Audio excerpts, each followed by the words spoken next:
yang menjadi apa namanya beban pikiran saya itu kan begini.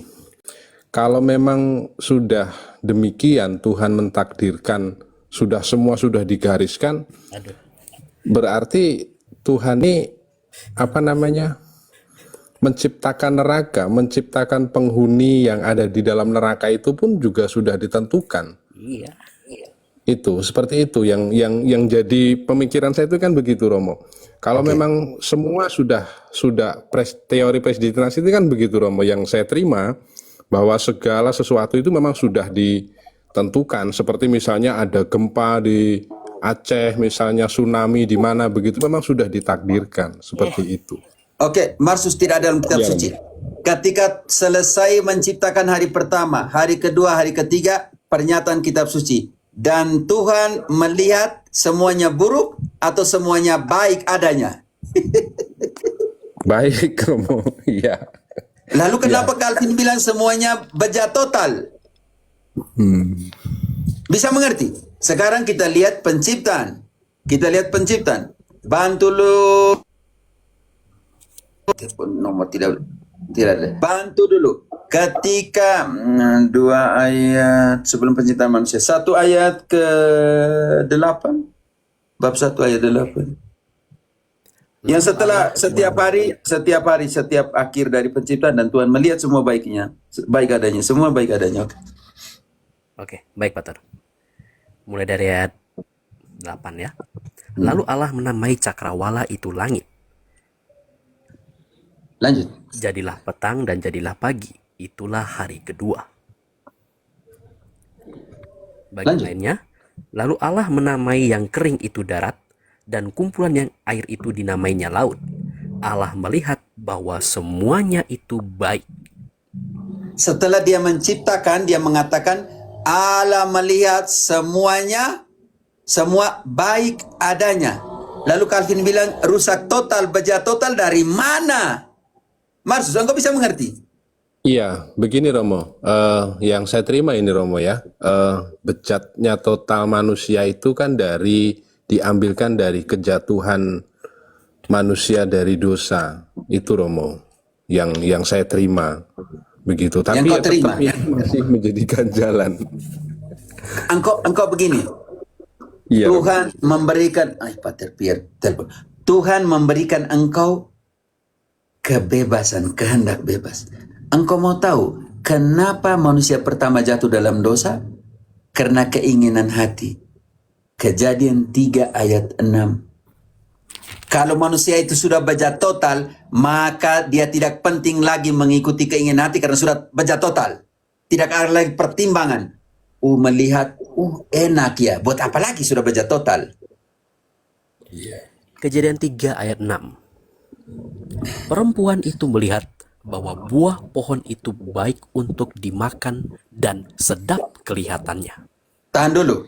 Perempuan itu melihat buah itu baik adanya dan sedap untuk Kelihatan. dimakan. Makan. Lanjut. Lagi pula, pohon itu menarik hati karena memberi pengertian. Lalu sekarang Tuhan yang petik kasih ke manusia atau ke manusia yang petik buah itu? Kalau manusia itu bejat total, maka Tuhan yang merencanakan, maka dia petik buah itu dan kasih kepada siapa, Omar Sus? Kepada perempuan Romo. Ya, kalau Si Tuhan Hawa. sudah merencanakan, sudah memutuskan memilih bahwa manusia itu bejat, maka Tuhan yang nanti yang ambil buah dan kasih kepada siapa? Kepada manusia. Ternyata di situ siapa yang ambil buahnya? Lalu Iya, ia si mengambil perempuan. dari buahnya dan dimakannya. Dan diberikan juga kepada suaminya yang bersama-sama dengan dia, dan suaminya pun memakannya. Mute-kan dulu Esat tadi. Artinya, Omar Sus, kalau manusia sudah dipilih bejat total, maka Tuhan yang ambil buah dan kasih ke manusia. Tapi ternyata di situ siapa yang ambil buah? Siapa yang pergi petik? Manusia atau Tuhan? Manusia. Lalu kenapa Kau salahkan Tuhan yang sudah menentukan kau jadi bejat total, sedangkan engkau sendiri yang memutuskan untuk jatuh ke dalam dosa. Kita lihat sekarang, kembali tadi dalam Yakobus 1 ayat 13, jangan kau katakan bahwa Tuhan mencobai, artinya Tuhan sudah merencanakan pencobaan untuk engkau. Tidak ada di situ.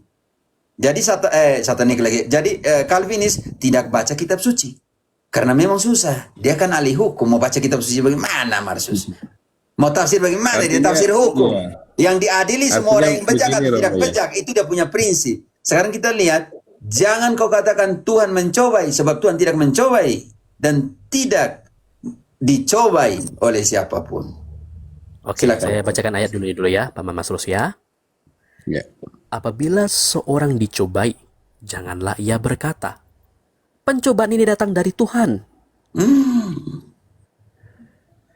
Sebab, sorry. Marsus, jangan kau katakan pencobaan itu datang dari Tuhan. Sedangkan Calvinis bilang, Tuhan yang membuat pencobaan. Tuhan yang mencobai, Tuhan yang memutuskan untuk semua. Baca kembali ayat itu, mungkin para Calvinis tidak dengar. Apabila seorang dicobai, janganlah ia berkata, pencobaan ini datang dari Allah. Sebab Allah tidak dapat dicobai oleh yang jahat, dan ia sendiri tidak mencobai siapapun. Tetapi tiap-tiap orang dicobai oleh keinginannya sendiri. Tahan dulu, Om Marsus.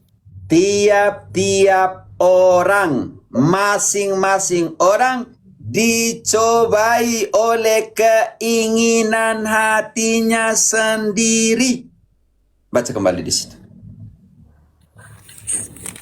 Tetapi tiap-tiap orang dicobai oleh keinginannya sendiri. Karena ia diseret dan dipikat olehnya. Dan ketika keinginan itu direalisasikan, dan ketika Hawa memetik buah itu, dan apabila keinginan itu telah dibuahi, ia melahirkan dosa. dan ketika melahirkan dosa dan dosa itu matang, dia melahirkan apa?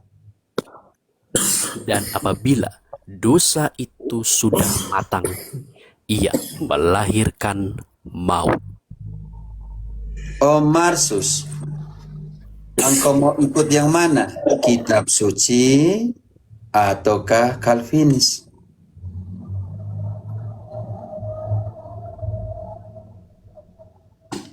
Om Marsus, engkau mau ikut yang mana? Yang diajarkan oleh seorang manusia namanya Juan Calvino, atau yang diajarkan oleh Yesus sendiri dan para rasul? Ya. Berarti begini ya Romo ya, kalau dalam predestinasi itu manusia tidak memiliki Marsus, kehendak bebas. predestinasi itu baik. Predestinasi itu baik. Yang dobel ini yang menjadi persoalan.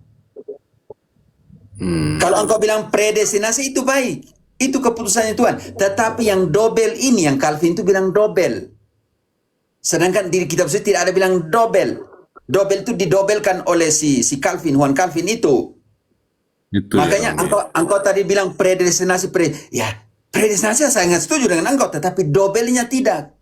Yang Calvin ajar itu dobel predestinasi. Engkau sudah selamat sekarang, selamat juga di sana. Bisa mengerti?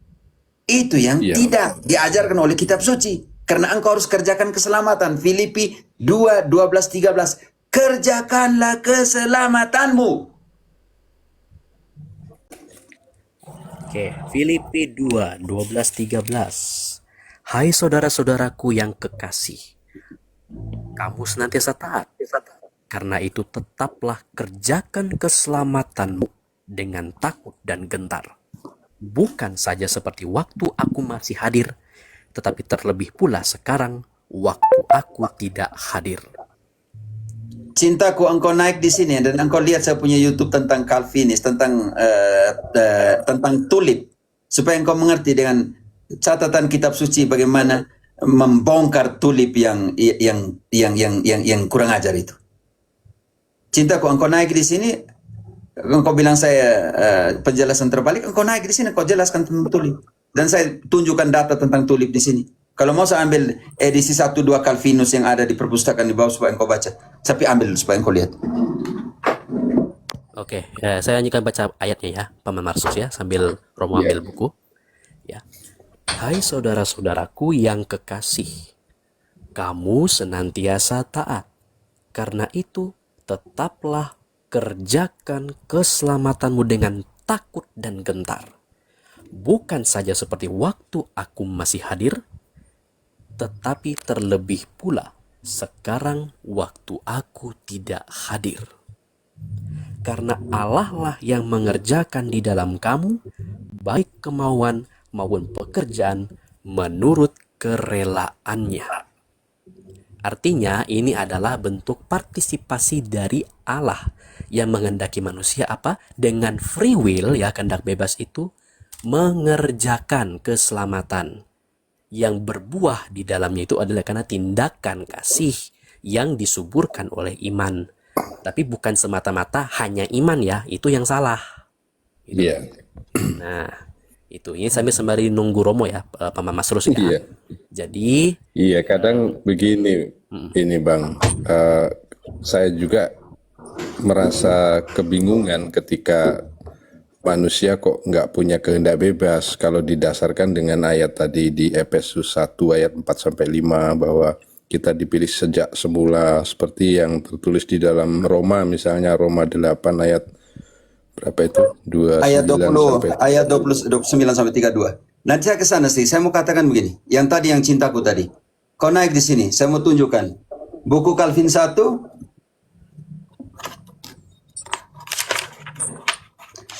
Institusi Calvinus.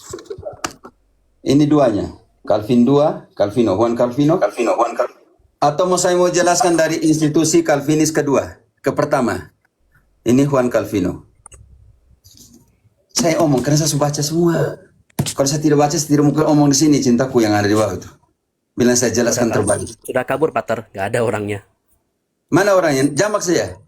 Saya mau jelaskan dari buku ini kalau kau mau. Ini dia pembuku. Sudah kabur Pater, nggak ada. Omong pakai data, jangan omong sembarang saja. Kita kembali ke Om Marsus. Silakan Om Marsus. Maaf saya potong tadi. Makanya saya sampai ke perpustakaan ambil bukunya Calvin, 2 Calvin. teori yang mendukung Calvin ini kan juga dicatat dalam Roma 8 ayat 29 sampai 30 Romo. Itu penafsiran salah, itu penafsiran salah tentang itu. Kita bongkar dulu penafsiran. Itu saya sana kita bongkar langsung. Kita bongkar langsung Roma 8 ayat 29 mulai sampai 32 tapi ayat per ayat. Iya. Oke, baik. Mohon bisa Romo bisa menjelaskan untuk kami. Benar sekali. Sambil dicatat ya Paman Masrus ya, supaya tidak diulang. Iya, sudah saya catat ini, Pak. Oke, baik. Mulai dari 29 ya. Sebab semua orang yang dipilihnya dari semula, mereka juga ditentukannya dari semula untuk menjadi serupa dengan gambaran anaknya. Tahan dulu. Mereka yang dipilih dari semula, ditetapkan dari semula, supaya menjadi serupa dengan siapa? Dengan gambaran anaknya. Anaknya. Dengan gambaran anaknya. Tapi sekarang ada persoalan di sini, Om. Persoalan kata Serupa.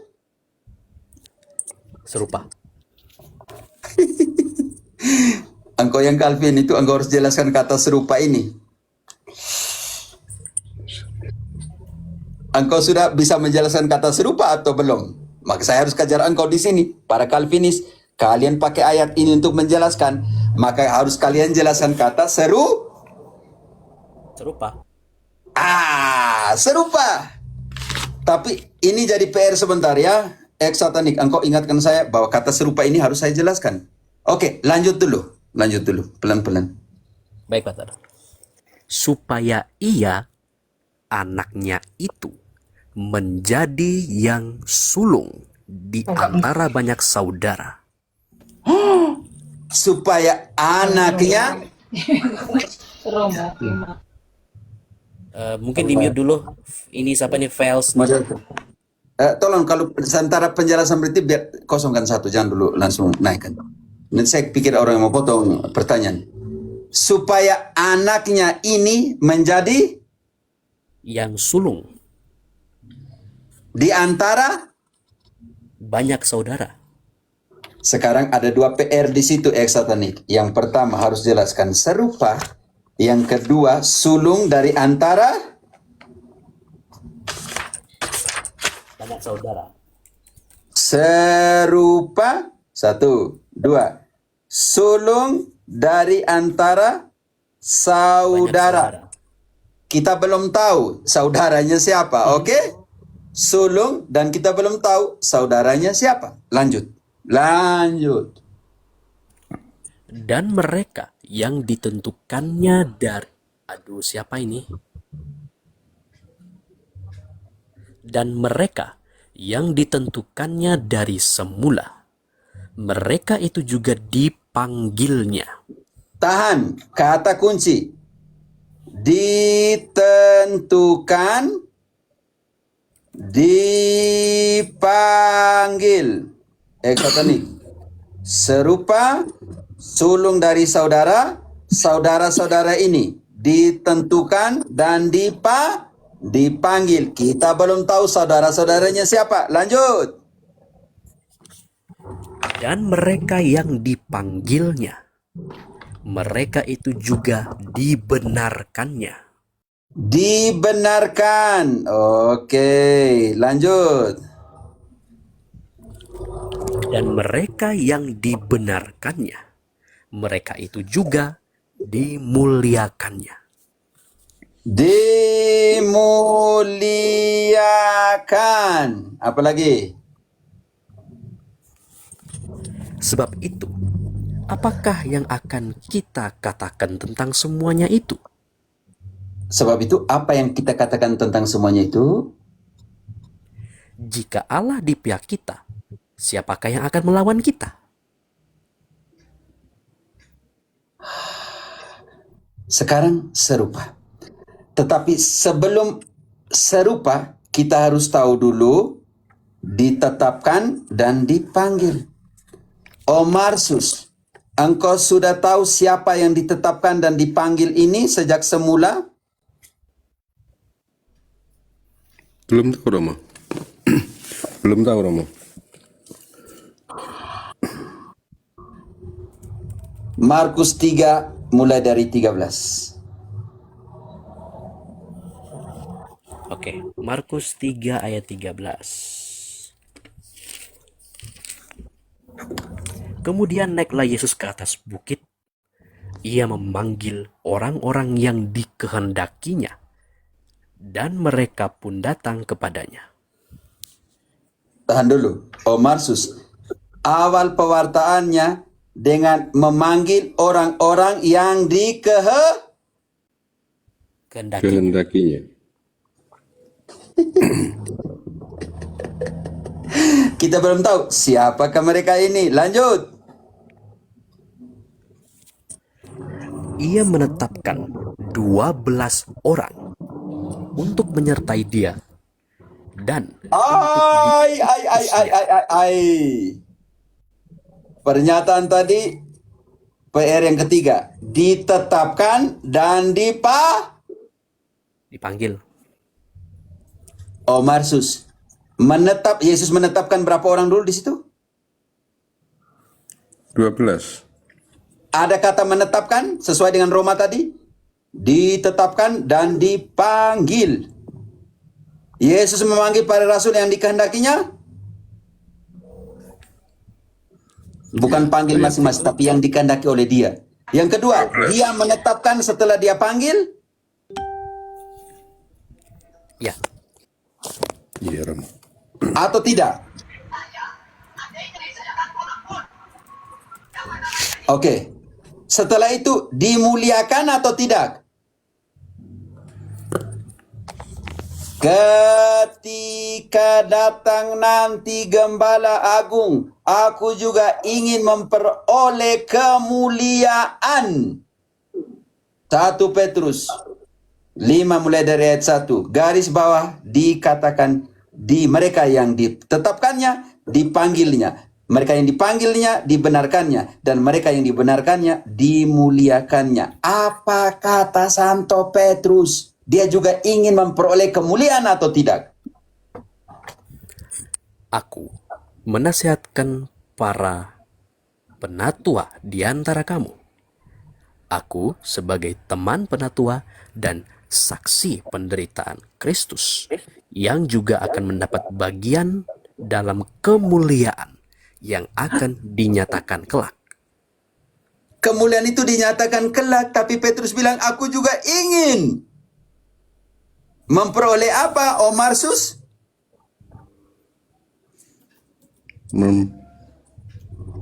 Baca kembali ayat terakhir. Mendapatkan bagian dalam kemuliaan ya. Mendapatkan bagian dalam kemuliaan.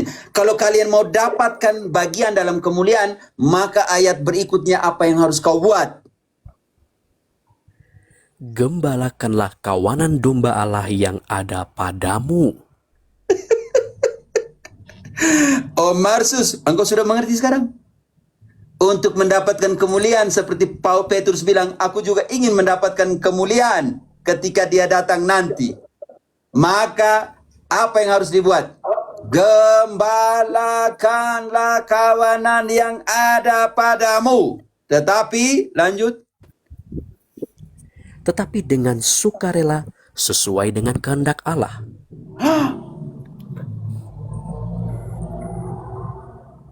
Berarti engkau harus menggembalakannya sesuai dengan kehendak Allah. Kehendak Allah.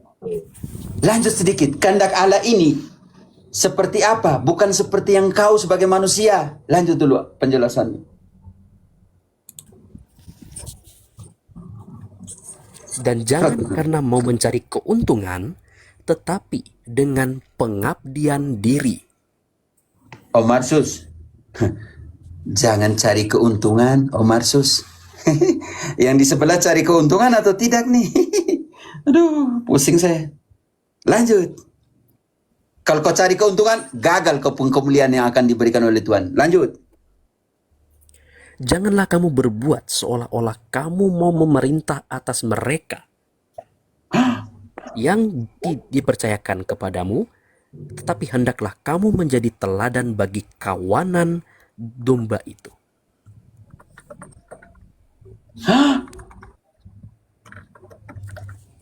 Lanjut.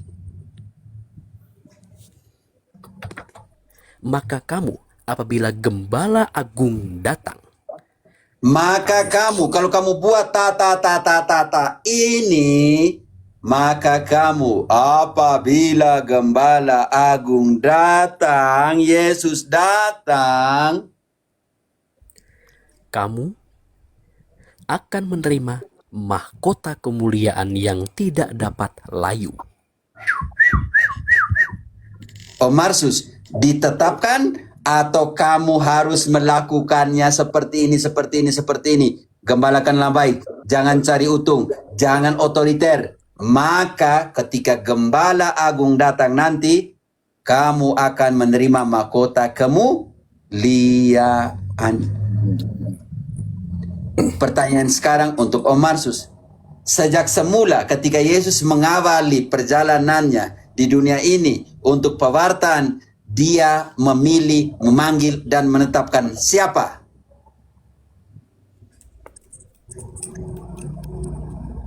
Siapa? Marsus. Kita semua atau para rasul dulu? Kalau dari penjelasan tadi, para rasul dulu, Romo. Karena itu setelah kebangkitannya, dia pertama kali mengatakan itu. Jangan sentuh saya, Maria Magdalena, Yohanes 20 ayat 17. Jangan sentuh saya, karena dia sudah tubuh kemuliaan.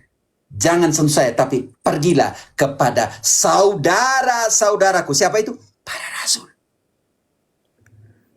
Kata Yesus kepadanya, janganlah engkau memegang aku, sebab aku belum pergi kepada Bapa. tapi pergilah kepada saudara-saudaraku. Cukup. Cukup. Pertama kalinya dalam sejarah biblis, Yesus setelah bangkit baru dia katakan kepada tentang para rasul, saudara-saudaraku. Maka dia menjadi sulung dari banyak saudara. Pergilah kepada saudara-saudaraku, artinya kepada Maria Magdalena. Pergilah kepada para rasul dan katakanlah itu. Oh, setelah diberikan kuasa dan semuanya ini, mereka saudara-saudara ini karena dia menjadi sulung imam besar, dia setara, kata setara kembali tadi ya, eksatanik kata yang pertama. Dia yang kembali ke ayat 29 Roma 8:29, setara atau tidak setara dengan saudaranya? Serupa dan sulung di antara banyak saudara. Itu, Pater. Serupa dan sulung. Sekarang serupa dalam pengertian apa? Karena otoritas dia sudah berikan kepada para rasul, dibenarkan, dimuliakan, ditetapkan, dipanggil, maka apa yang dia berikan kepada para rasul? Otoritas.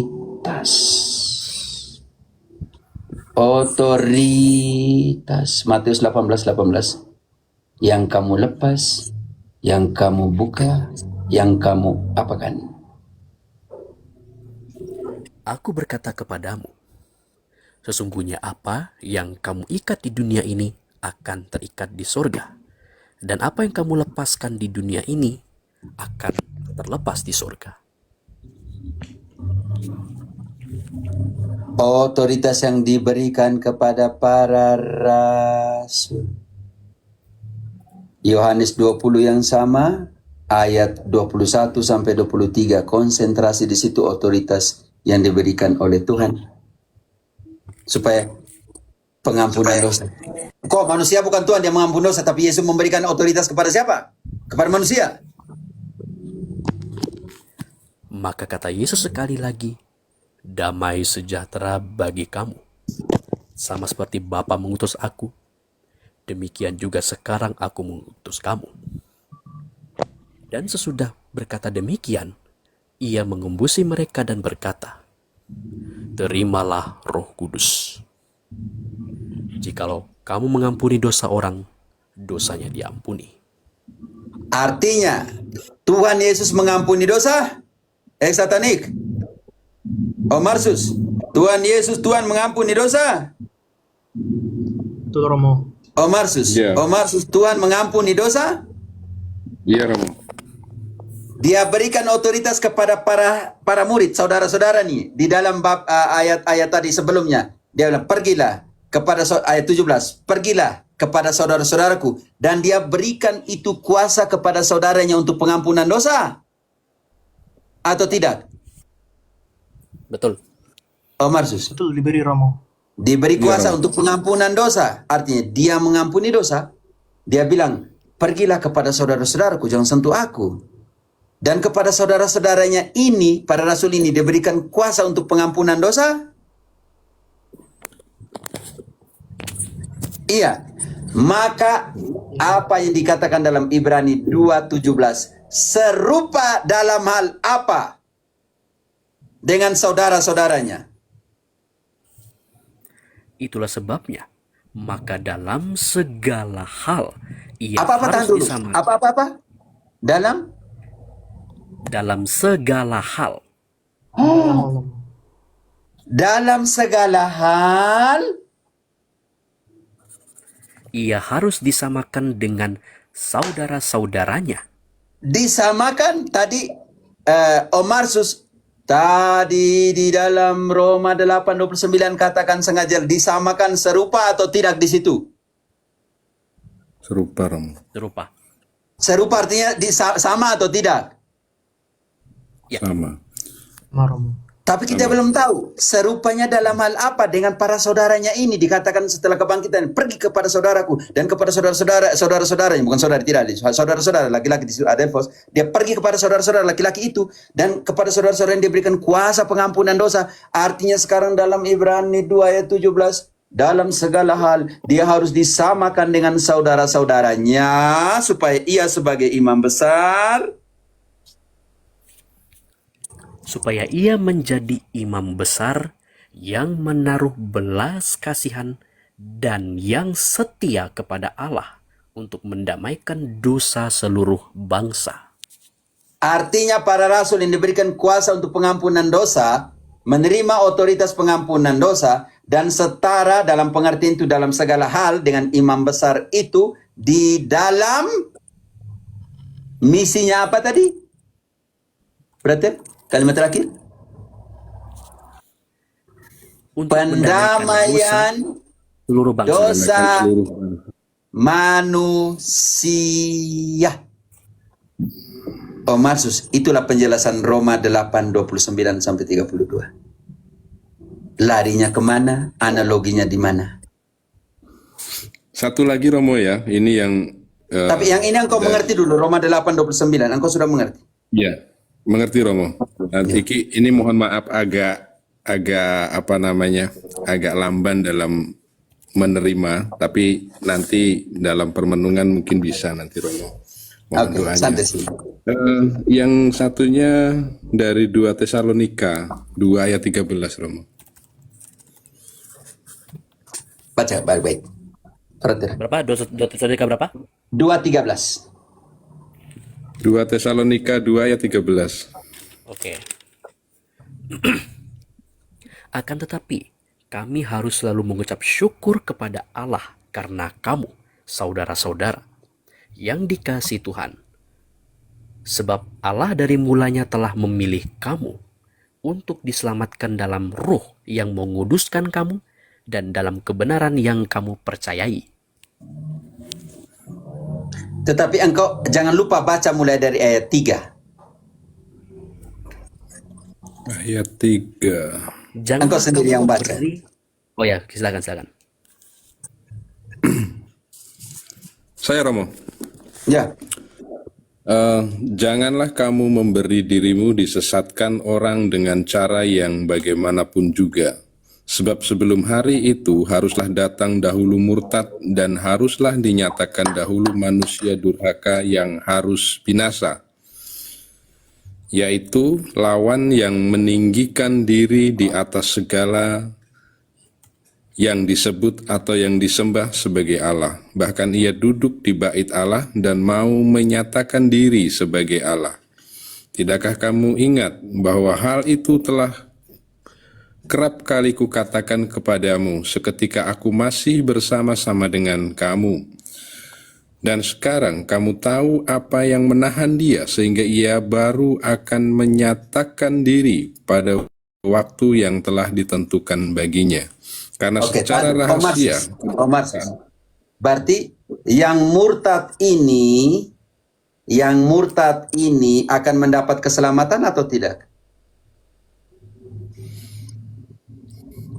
Engkau baca dari ayat. Yang murtad ini, ya, yang duanya tadi itu.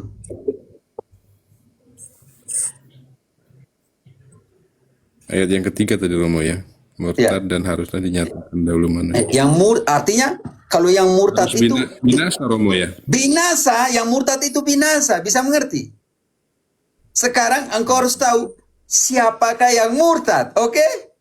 Engkau bisa mengerti? Persiapkan yang murtad, yang dikategorikan murtad itu adalah siapa? Ibrani 6 mulai dari ayat 1. Kita analisa siapa yang murtad kan? Tadinya engkau bilang ayat 13 tidak ada apa-apa. Sekarang engkau baca harus dari sana, dari awal, oke? Yang murtad ini bagaimana? Siapakah yang murtad? Berarti engkau sendiri yang mengatakan yang murtad. Tapi bagi dobel predestinasi tidak repot lagi dia murtad tidak. Yang penting dia sudah ditentukan untuk selamat. Sedangkan di situ yang murtad binasa. Bisa mengerti Omar Sus? Iya. Jadi Calvin kontradiksi loh. Sekarang kita harus tahu siapa yang murtad dalam kategori biblis. Yaitu mereka yang meninggalkan apa? Oke. Ibrani 6 mulai dari ayat 1. Saya omong keras tapi bukan marah Omar Sus. Oke, bukan. Hanya penekanan. Baik. Sebab itu, marilah kita tinggalkan asas-asas pertama dari ajaran tentang Kristus. dan Marilah kita tinggalkan asas-asas pertama tentang ajaran tentang Kristus. Aisyah lalu PMP patung, Maria, Paus, patung, Maria, Paus, pentabisan, suksesi apostolik. Sudah jelas di situ. Nanti dijelaskan selanjutnya. Oke.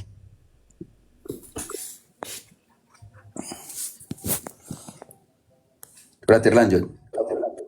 Oke, sorry. Dan beralih kepada perkembangannya yang penuh. Janganlah kita meletakkan lagi dasar pertobatan dari perbuatan-perbuatan yang sia-sia. Tahan dulu. Dasar kepercayaan kepada Allah. Jangan dulu. Marsus, jangan kau percaya orang yang mau datang dan memberikan dasar-dasar yang lain. Yesus sudah beri dasar semuanya itu. Lalu si Calvin datang, Helen Goldwhite datang, Luther datang, William Miller datang, John Smith datang. Semua manusia yang memberikan dasar yang lain. Dan kamu ikut manusia yang memberikan dasar itu. Sedang di situ baca kembali ayat itu.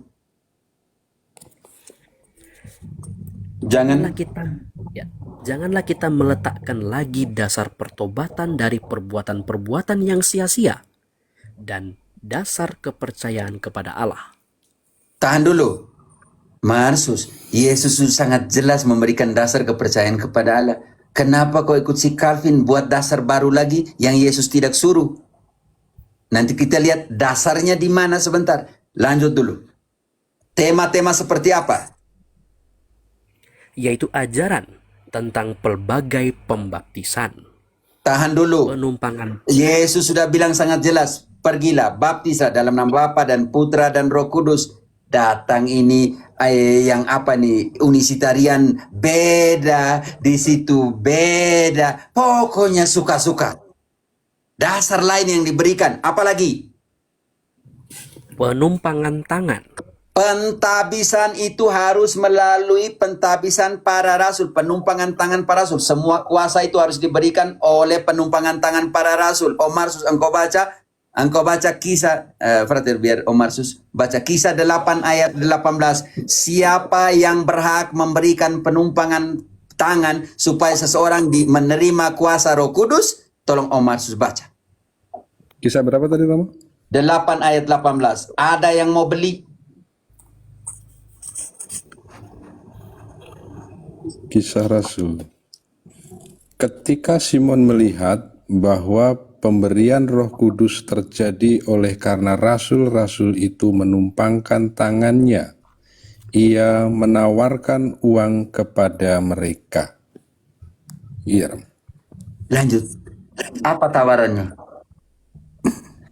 Serta berkata, berikanlah juga kepadaku kuasa itu, supaya jika aku menumpangkan tanganku di atas seseorang, ia boleh menerima Roh Kudus. Marsus, kuasa Roh Kudus diberikan melalui penumpangan tangan para rasul. Calvin dapat dari mana? Dari uskup mungkin, Romo, ya. Dia bukan seorang uskup, dia seorang pengacara. Kalau dalam terjemahan itu dia mentalbiskan diri apa benar, Romo? Tidak tahu, dia buat suka-suka, namanya protes, mau bilang apa? Pentabisan itu harus melalui penumpangan tangan para rasul. Artinya gereja Kristus punya itu harus didirikan di atas dasar para rasul. Efesus 2 ayat 20 yang didirikan di atas dasar para rasul. Sedangkan Calvin punya didirikan di atas dasar apa? Tidak tahu. Di dasar-dasar ahli hukum.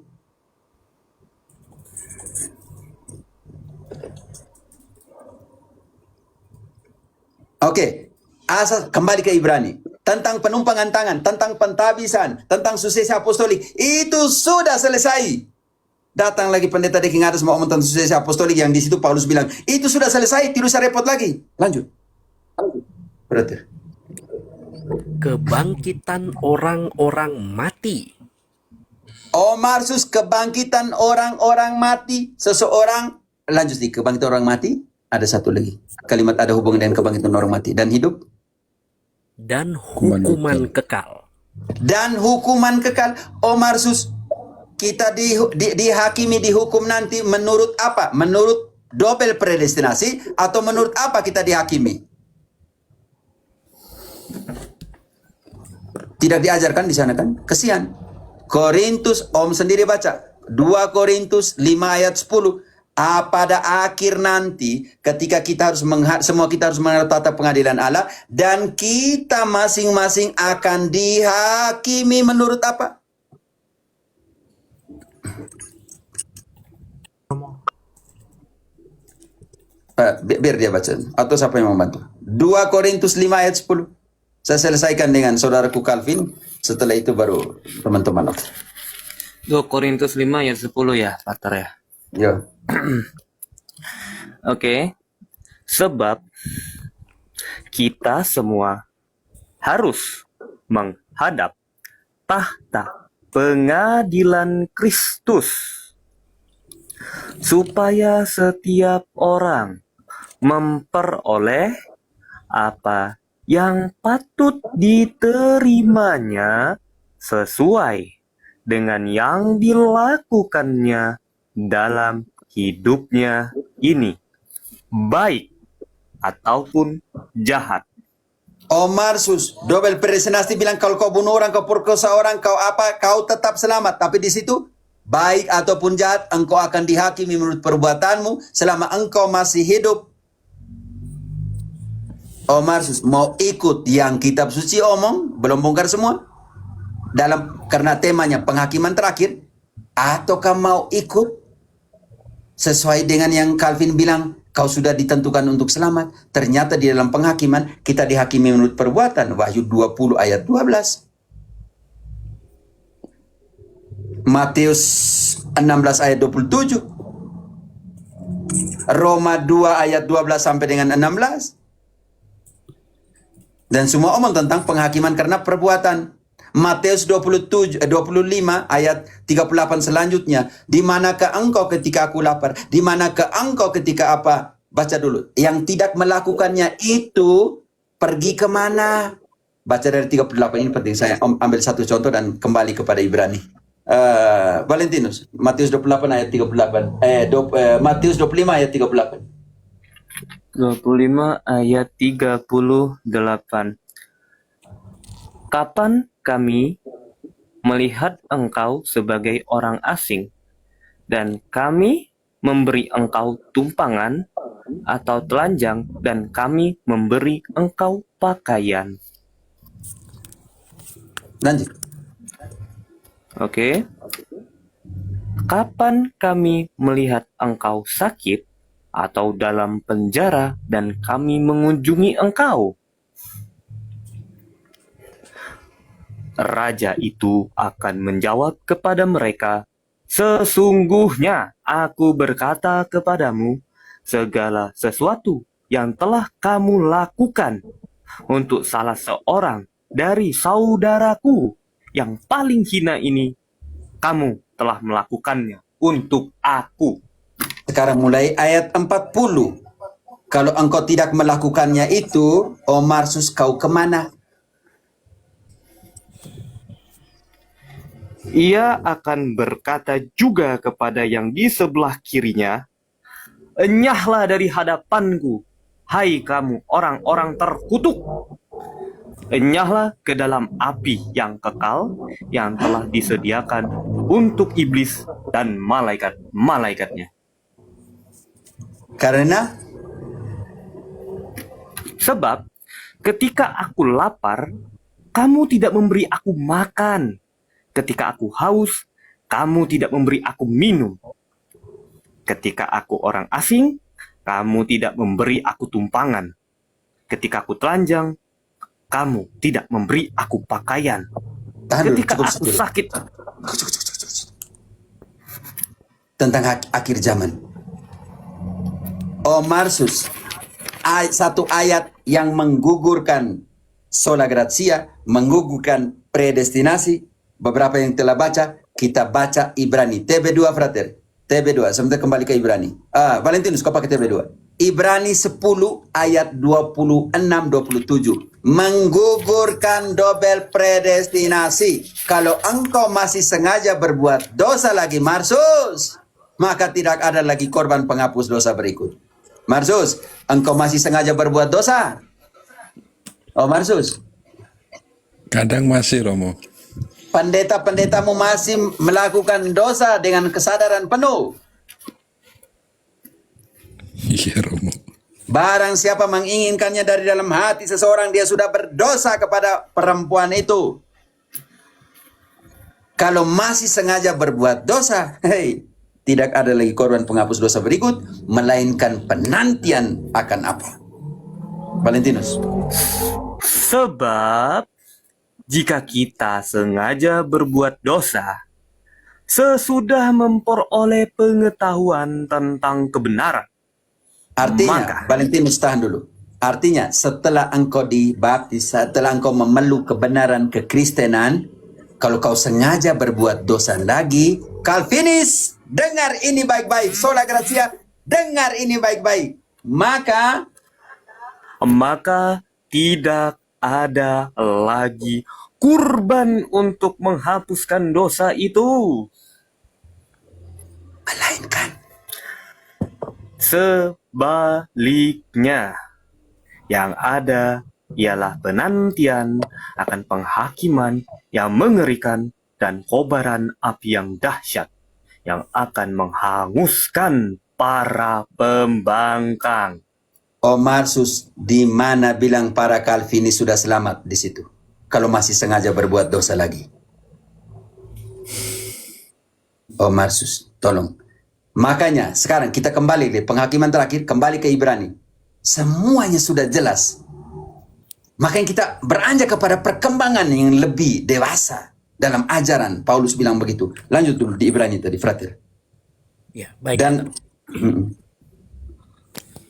Dan itulah yang akan kita perbuat jika Allah mengizinkannya.